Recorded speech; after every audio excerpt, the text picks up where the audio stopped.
A left thigh contusion's got Trae Young sidelined as his Atlanta Hawks welcome in the hottest team in the NBA, Kyrie Irving, and the Brooklyn Nets hosting a 9-game winning streak as they enter State Farm Arena. In the first, Kyrie, looking to make it 10 games in a row, knocks down the 3. With Trae Young gone, DeJounte Murray would step up for the ATL, a floater. But on the other end, it's Kevin Durant beating the first quarter buzzer to give the Nets the 1-point lead. Second quarter, we go back to the ATL. Look at this beautiful spin move by Johnson. Josh scores. Hawks up 8. John Collins, name been involved in a lot of trade rumors. That's been the usual over the last couple years. Let his game do his talking in this one, though. He gets the bucket. Bogdan Bogdanovic with the takeaway and the 3-pointer. It's a 15-point lead for Atlanta.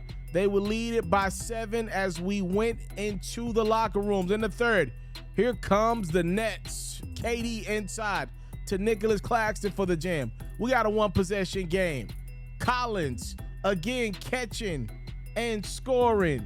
21-8 for Collins.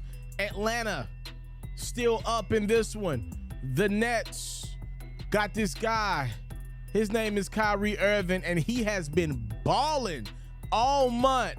Irving using the left, and then Kyrie. ISO means you got no defense. A 3-pointer. Brooklyn's now out in front. Under 6 to go in the fourth. It's Irving on a do-it-himself mission and 1. Kyrie, 28 points, 15 in the fourth. Also had 8 assists. We're tied at 104 with 95 seconds to go. Look at Kevin Durant go get his team a bucket. He had 26 points. Other end, it's Collins tying this game up at 106. This two-headed monster has been unbelievable. Here's a questionable decision by Atlanta down a point as Irving misses the 3. They got 2 timeouts. They opt not to use one. DeJounte's going to get a chance to win this game at the buzzer. A decent look, but KD and Kyrie are there. And how fitting is that? The Brooklyn dynamic duo forces the tough shot from Murray as the Hawks fall to the Nets, who have now won 10 games in a row by 1.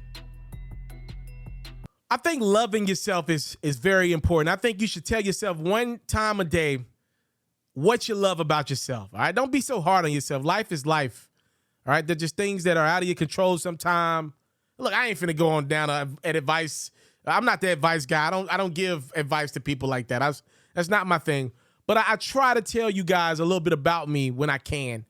I try to tell myself one good thing about myself every day. I think I deserve that. As long as I'm here in the physical, I think I deserve that.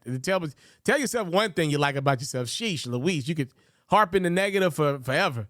Anywho, one of the things I do like about myself is when I got it right, I'm going to let you know that I'm right about something. Be clear about that.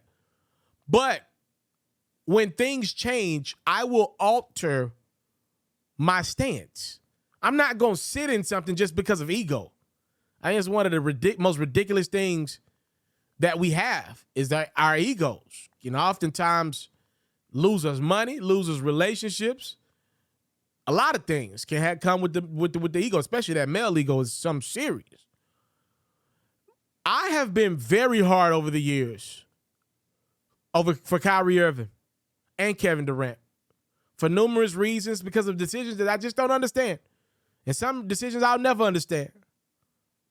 But as loud as I was when they were going through it and not making sense to me, it is my responsibility covering the NBA night to night to keep it a beam with you when things are going right and Brooklyn's moving the right way. They have won 10 games in a row. Bro, Kevin Durant and Kyrie Irving are playing out of their minds right now. I don't think we're talking about it enough. And I hate it because I heard KD say something the other day, right? I don't remember the interview that I was watching, but he said something, and it's really true. It is really true. This is why I'm trying my best to scream the Brooklyn Nets praise. Because KD was like, you know what's so messed up? I'm summarizing. I'm not quoting them word for word. He was like, We're winning all these games. We're doing everything right. And nobody's talking about us. Let Kyrie get injured. Let me get injured. Let Kyrie not be vaccinated. Let Kyrie repost a stupid tweet. In a heartbeat, the Brooklyn Nets become the story. You can't stop Stephen A. Smith from talking about the Nets. But with everything going right, nobody's talking about them. Nobody. And that's unfortunate to me because we live in this world where the storylines have become everything. And I'm not mad at that as long as the most important storyline is who wins and who loses. But that ain't the reality anymore. Oftentimes, the mess and the drama are 1 and 2, and winning is somewhere around 8 or 9.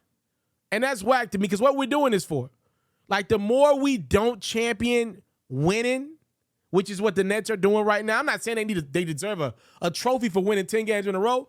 But, yo, Kevin Durant and Kyrie Irving have made the Brooklyn Nets probably one of the hottest tickets in the league right now. They don't necessarily blow a lot of teams out. They bring out the best in the road team. Everybody respects KD and Kyrie, especially hoopers.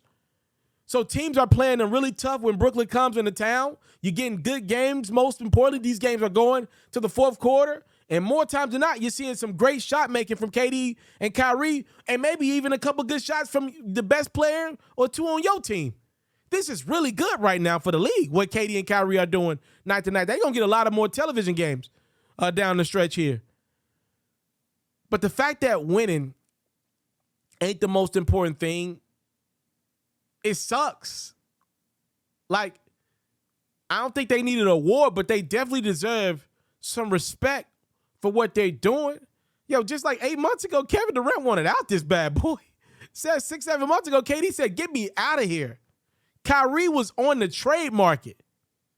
And now the Nets are one of the best teams in the NBA. If you're asking me, do I believe the Nets are going to win a championship? I don't think they're there.